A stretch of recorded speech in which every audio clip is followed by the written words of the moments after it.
Mobile number save చేసుకోకుండా మనం వాట్సాప్లో మెసేజ్ పంపించాలి అంటే గూగుల్ ఓపెన్ చేసి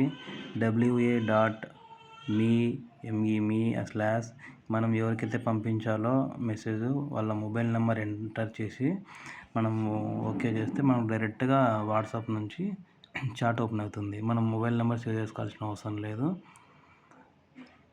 డైరెక్ట్గా ఇక్కడ కంటిన్యూ చాట్ అని క్లిక్ చేయగానే వాట్సాప్ ఓపెన్ అవుతుంది. వాళ్ళకు మాత్రమే మనము మెసేజ్ డైరెక్ట్గా పంపించవచ్చు. సేవ్ చేసుకోవాల్సిన అవసరం లేదు. డైరెక్ట్గా మెసేజ్ వెళ్ళిపోతుంది. ఇది ఎక్కువ బిజినెస్ పర్సన్స్, డెలివరీ బాయ్స్, ఏదైనా వేరే వాళ్ళకు పేమెంట్స్ అలాంటి కొత్త వాళ్ళకి పంపించడానికి సింపుల్గా ఉంటుంది. ప్రతి ఒక్కరిది సేవ్ చేసుకోవాల్సిన అవసరం లేదు.